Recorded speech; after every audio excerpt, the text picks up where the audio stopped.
गजराज नाम का एक प्यारा सा हाथी था जो अकबर का बहुत ही चहीता था। अकबर जहाँ भी जाते हमेशा गजराज को अपने साथ ले जाते थे। एक दिन की बात है, गजराज रात को अपने अस्तबल में खड़ा था कि तभी उसने देखा कि एक चोर राजमहल से कुछ चुरा कर भाग रहा था। वो उसे देखकर जोर जोर से चिल्लाने लगा। उसकी आवाज़ सुनकर महल के सिपाही बाहर आकर देखने लगे। तब तक वो चोर वहाँ से भाग चुका था। गजराज को क्या हुआ है? ऐसे अचानक से क्यों चिल्लाने लगा? देखो तो जरा इधर उधर, कोई चोर तो नहीं है ना?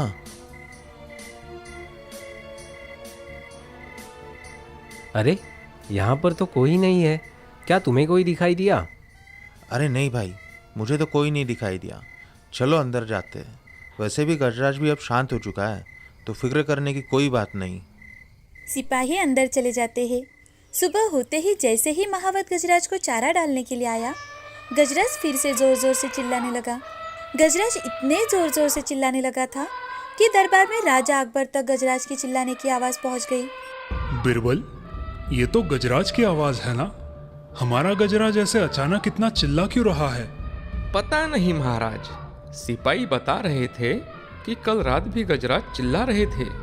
मैं तो कहता हूँ हमें गजराज को वैद्य जी को दिखाना ही चाहिए। हाँ बिरबल, तुरंत गजराज को वैद्य को दिखाओ। थोड़ी ही देर में बिरबल वैद्य को लेकर गजराज के पास जाते हैं। बिरबल जी, गजराज तो बहुत गुस्से में लग रहा है, मुझे क्षमा कीजिए। अभी गजराज के पास जाना खतरे से खाली नहीं है। ऐसा कहकर वैद्य जी भी वहाँ से चले जाते हैं कि तभी बिरबल वहाँ खड़े रहकर सोचने लगते हैं। गजराज ना तो बीमार लग रहा है और ना ही उसे कोई चोट आई है, तो फिर वो ऐसे क्रोधित क्यों हो रहा है? क्या पता, शायद उसे भूख लगी हो। महावत, गजराज को जरा चारा डालिए। महावत जैसे तैसे डर डर के गजराज के पास चारा लेकर जाने लगता है, लेकिन महावत को देखकर गजराज फिर से चिल्लाने लगता है और महावत के पीछे दौड़ने लगता है। महावत जैसे तैसे अपनी जान बचाकर वहाँ से भागता है और एक छोटी सी झोपड़ी में छुप जाता है। जैसे ही ये सारी बातें अकबर को पता लगती है, तो अकबर उसे पागल हाथी घोषित कर देता है और उसे जंगल में छोड़ देने के लिए कहते हैं। सिपाही जैसे तैसे गजराज को जंगल में छोड़कर वापस महल में आते हैं। यहाँ पूरे राज्य में गजराज के पागल होने की चर्चा शुरू हो जाती है। सिपाहियों, ध्यान रखना कि गजराज फिर से महल में ना आ पाए। जैसे ही रात होती है, तो बिरबल गजराज को राजमहल के पास में देखता है। अरे ये तो गजराज है, लेकिन ये राजमहल की तरफ ऐसे क्यों देख रहा है भला? बिरबल भी महल की तरफ ध्यान देने लगते हैं। तभी बिरबल देखते हैं कि एक आदमी महल के दीवार से राजा के गुप्त खजाने के कमरे में जाने की कोशिश कर रहा था। और जैसे ही गजराज ने उसे देखा, तो गजराज जोर जोर से चिल्लाने लगा। अब बिरबल भी उसे पकड़ने के लिए सिपाहियों के साथ उस दीवार की तरफ भागने लगे, लेकिन वो चोर वहाँ से भाग चुका था। अरे ये क्या? ये तो वही घास की लकड़ियाँ है जो महावत गजराज को देता था, लेकिन ये यहाँ कैसे? बीरबल जी, वो चोर आज भी हमारे हाथ से निकल गया। हम उसे नहीं पकड़ पाए। कोई बात नहीं, शायद मुझे चोर मिल गया है। सुबह होते ही बिरबल दरबार में आकर राजा अकबर को सारी बात बता देते हैं। सिपाहियों, ये सब क्या हो रहा है? महल में कोई घुस आता है और तुम्हें पता भी नहीं चलता। तुम्हारा ध्यान किधर है? बिरबल, तुम अभी के अभी जाओ और उस चोर को पकड़ कर ले आओ। जिसने हमारा खजाना चुराने की कोशिश की, हम उसे कड़ी से कड़ी सजा देंगे। महाराज, हमें उस चोर को पकड़ने जाने की कोई जरूरत नहीं है। हम चाहे तो उसे चंद लम्हों में पकड़ सकते हैं महाराज।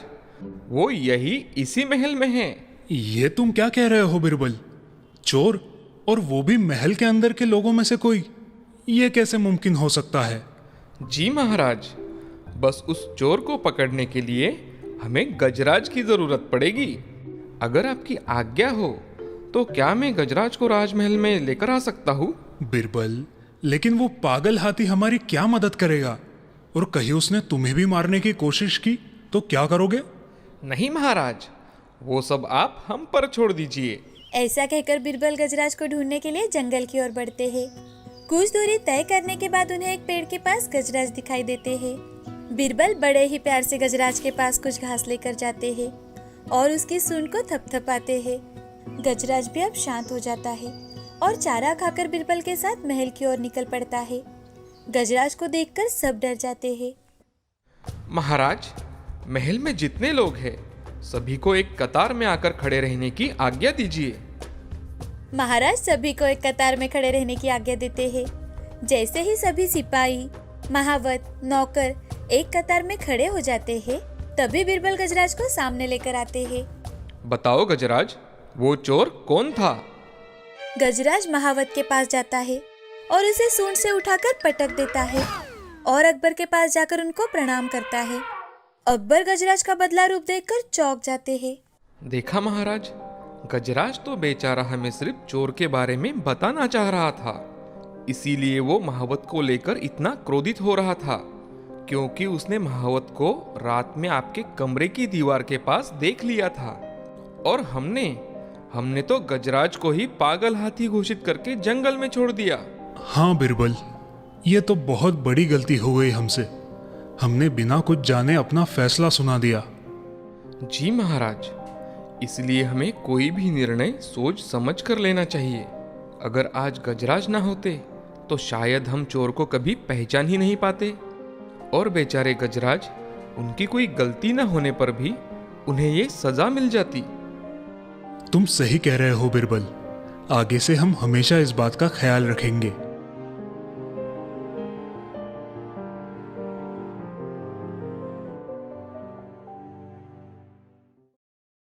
कई साल पहले की बात है। महाराज अमर सिंह का राज्य था। वो बहुत ही उदार दिल, दूसरों का भला करने वाले दयालु राजा थे। उनके राज्य की सीमाएं दूर दूर तक फैली हुई थी। उनके राज्य से नाता जोड़ना बहुत ही गर्व की बात मानी जाती थी।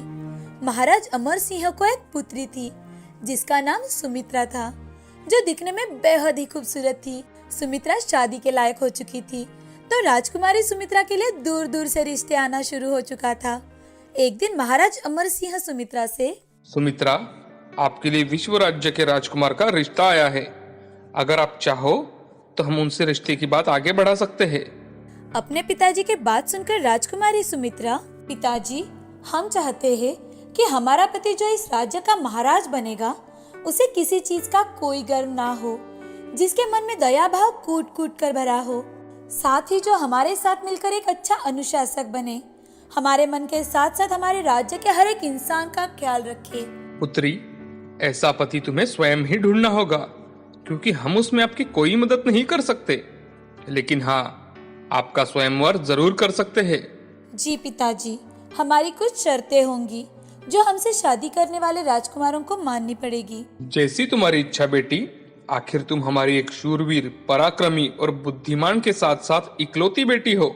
राजकुमारी सुमित्रा एक बहुत ही पराक्रमी, शूरवीर, दानशूर और बुद्धिमान राजकुमारी थी, तो महाराज भी उसके लायक ही उसके लिए वर ढूंढना चाहते थे। अब महाराज राजकुमारी सुमित्रा का स्वयंवर आयोजित करते हैं। उस स्वयंवर में कई देशों के राजकुमार आमंत्रित थे। स्वयंवर का दिन पास आ रहा था। सारे राजकुमार राजकुमारी सुमित्रा से शादी करना चाहते थे। राजकुमारी ने उनके लिए रहने के लिए एक अलग ही व्यवस्था करवाई थी।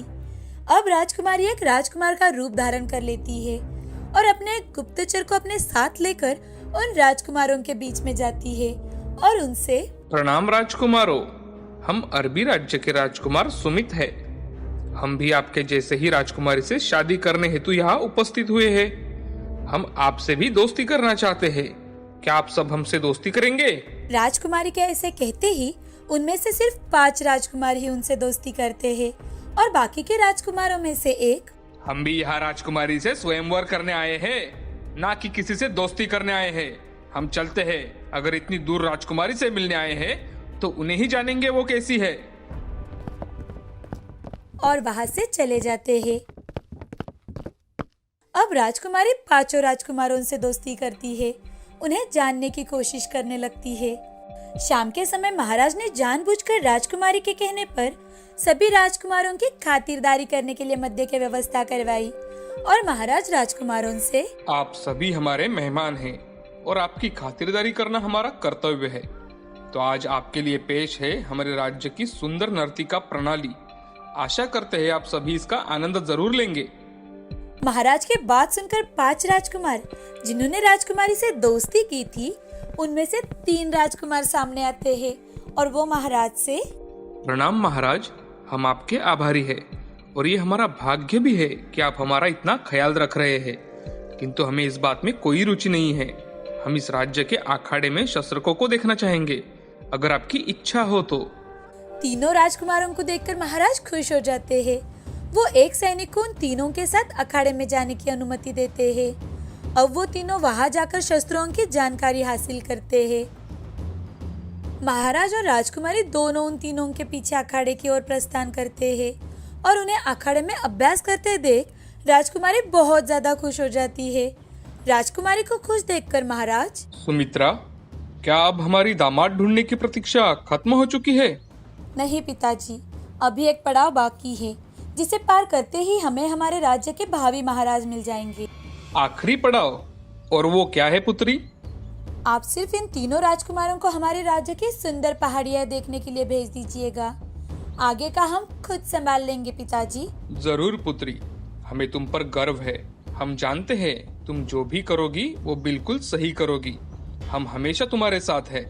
अब महाराज राजकुमार सुशील, वैभव और प्रिंस, जो तीनों राजकुमार राजकुमारी की परीक्षा में उत्तीर्ण हो चुके थे, उन्हें महाराज राज्य के सबसे सुंदर पहाड़ों की सुंदरता दिखाने के लिए जाने के लिए कहते हैं। उसे सुन उनमें से राजकुमार सुशील महाराज से, महाराज, हम क्षमा चाहते हैं, किंतु हमें पहाड़ियों की सुंदरता देखने में कोई रुचि नहीं है, तो हम वहां नहीं जाना चाहेंगे। ठीक है, जैसी आपकी इच्छा। क्या आप दोनों जाना चाहोगे? राजकुमार वैभव और प्रिंस एक साथ, जी अवश्य महाराज, हमें वहां जाने से खुशी मिलेगी। अब महाराज दोनों राजकुमारों को पहाड़ी इलाके में भेजने का प्रबंध कर देते हैं, जहां रास्ते में ही राजकुमारी एक भिखारी का रूप धारण कर भीख मांगने का नाटक कर रही थी। तभी राजकुमार प्रिंस के मन में एक सवाल आता है और वो मन ही मन, अरे ये क्या, हम यहाँ पिछले 7 दिनों से हैं, हमने इस राज्य में एक भी गरीब इंसान को नहीं देखा, तो ये औरत यहाँ भीख कैसे मांग रही है? मन में सोच विचार कर उनके साथ आए हुए एक सैनिक से राजकुमार प्रिंस, सैनिक, जरा जाकर उस भिखारन को यहाँ तो लेकर आना।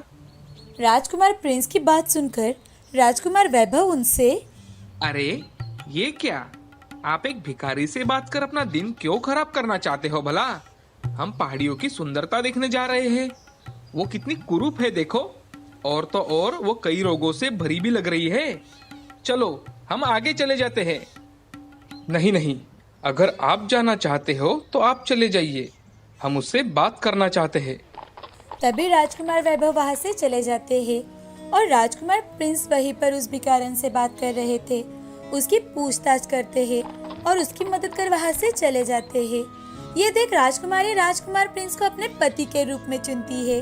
वो महाराज के पास जाकर उनसे, पिताजी, आज आपकी प्रतीक्षा खत्म हो चुकी है, हमने हमारे वर को चुन लिया है। आखिर कौन है वो खुशनसीब, बुद्धिमान, शक्तिशाली इंसान जिसे हमारी राजकुमारी ने चुना है? पिताजी, वो तो हम कल स्वयंवर के स्थान पर ही बताएंगे।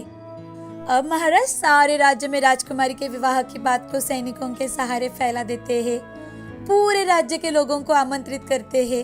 अब वो मंगल घड़ी पास आ रही थी। सभी राजकुमार उत्साहित थे कि आखिर वो कौन होगा जिसे राजकुमारी अपने वर के रूप में चुनेंगी। राज दरबार में आज सब कुछ मंगल चल रहा था। राज दरबार पूरी तरह से भरा था। आखिर उनके राज्य की लाडली राजकुमारी की शादी जो थी, सभी राज्य के राजकुमार सज धज कर राज दरबार में पहुंच चुके थे। अब राजकुमारी भी एक दुल्हन की तरह तैयार होकर राज दरबार में आती है। तभी महाराज, ये हमारा भाग्य है कि आप सभी यहाँ राजकुमारी के स्वयंवर में आए। आज हमारी पुत्री सुमित्रा अपने लिए योग्य वर का चुनाव करेगी। पुत्री सुमित्रा, तुमने जो भी वर अपने लिए चुना है, उनके गले में ये वरमाला डाल दो। महाराज के ऐसे कहते ही राजकुमारी सुमित्रा राजकुमार प्रिंस के पास जाती है और उन्हें वरमाला पहना देती है। महाराज सुमित्रा की शादी बड़े धूमधाम से करवाते हैं और उनके राज्य के भावी महाराज राजकुमार प्रिंस होंगे, इसकी घोषणा भी करवा देते हैं।